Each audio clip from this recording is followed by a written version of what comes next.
Kua hoki mai ngā kupu a te kāwanatanga ki te ngau i a ia no. Koe rā tā te whānau a Panui e pāna ki te mahere a te kāwanatanga, nā te minita i ngā take pūngao nā hekia parata tonu i tautoko, hei whakatika i ngā raru kua hua ake i te paenga o Rina ki ngā toka i Tauranga Moana. Koinei te āki a te kāwanatanga ki ngā iwi whakahe keri kōhinu. Kei te pai, kei a mātau tēnei.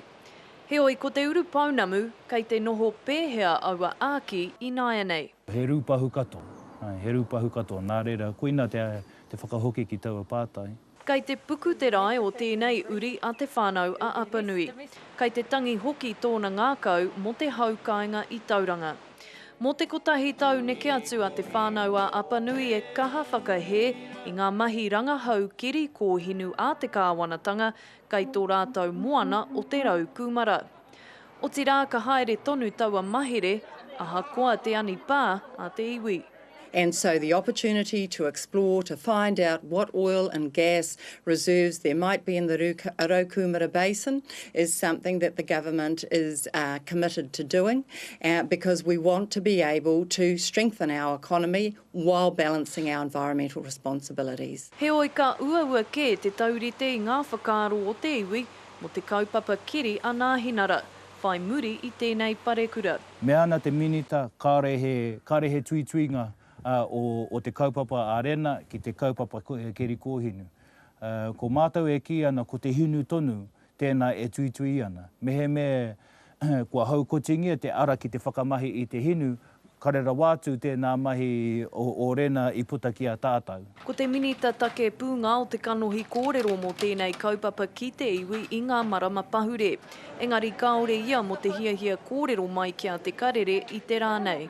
E hara anake ko te minita mō ngā take nei, mo te take nei a hekia, kao, engari ko te pāti katoa. Tae noa ki tō rātou upoko. Nā reira, poroa te kaki o te upoko, kia puta mai, he hua hau, he tipu hau ki runga ki tēnei whenua, hei paenga mō tātou katoa. A pōpō rātau atu ai a te whānau Apanui ki Tauranga ki te āwhina i te haukainga. Me te whakatena anō i te kaupapa kiri kōhinu a te kāwanatanga. Jasmine Pearson, te karere. Heoi, kei te tū māro te Premier ki te tautoko i te whakatau a tana minita a Hekea Parata. I Tauranga te Premier i te rānei e tiro haere ana i te rarunga o ngā koiora o te taiao i te paenga o Rina ki uta. They're pretty cute, aren't they? They look happy enough. Ai hea tā huarawa, engari e hia ke ngā manu kua mate.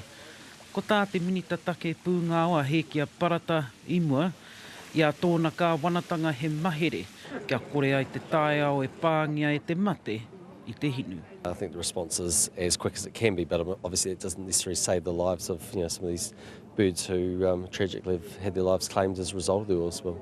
Kei te wanga tonu ngā iwi i nā he tere no te ringaringa o te kāwanatanga ki te tuku whakaetanga ki te tiro hinu. Go and have a look. I mean, the number of licences that we've issued in the last 3 years have been relatively small compared to the ones that the previous government issued. We've got people down the coast living in fear, and they're out there, they're trying to do everything they can to prevent, it's actually not even to prevent it, but really to clean it up. And they're scared, Prime Minister. What can you say to them? Well, I think the first thing you've got to acknowledge is that this is a tragedy that's occurred through no fault of any New Zealander. This is a boat that's run aground, and accidents do happen. Engari, nā wai te utu. E haere tonu ana ngā mahi whakatika i te hinu, engari ko wai ka mōhioka pēhea hei ngā rā e tū mai nei. Ngā hui Wade, te karere. E te iwi kia whakawhiti atu tātou i nāia nei ki te ururoa Flavel, mā ngai o te ropu Torangapū Māori i te rohe o te Waiariki. Tēnā koe te ururoa. Kia ora, te manahau.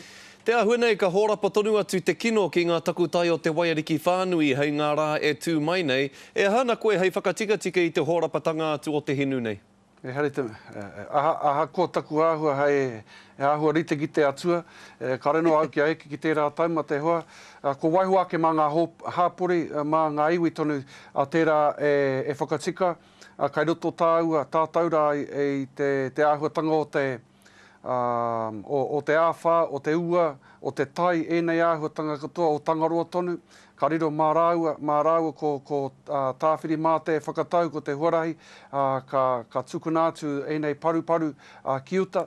Ko tāku nuake, ko te noho tata ki te āhuatanga o ngā iwi, e noho nei, e noho mai rā i tauranga moana o tira ki roto o Ngāti Awa tai atu rā ki te whānau Apanui. Mena he āwhina tā rātau e pirangi nei, ko tāku, ko te kimi haere tērā āwhina. Ngari ngā rā tata kua hipa ko tāku, ko te noho me ki i te pūtake, te tari pūtake me ki, te tari matua o tēnei o ngā kaupapa kia kore, te iwi e mahu ake ki waho, engari kia whai wāhi rātau, kia whai kanohi rātau ki roto i ngā neke mo tēnei o ngā kaupapa. Ko te pūkawa nei i pai ai te rina, ko ia te kōhanga mo te tinia tangaroa pērā i te koura, te mahi a ngā ika. He hanga kōrero o te wā mo te rarunga o taua kōhanga rā, tai atu ki ngā whakaaro o te hunga ka ora i ngā hua o taua pātaka kai. Ko te nuingo ngā koro ko tai mai ki au, e mea na he kōhanga tērā mō ngā momo oika, engari ko tā rātau ke ko te me ki ko te mo te kai me ki kai uta, kai ngā motu, kai mō titi tonu. Kai reira tonu tērā āhuatanga, engari ko wai ka mōhi, ka pēhe te āhuatanga o ngā raru ko tau atu rā nā runge i te ekenga o tērā o ngā waka ki tērā o ngā ākau.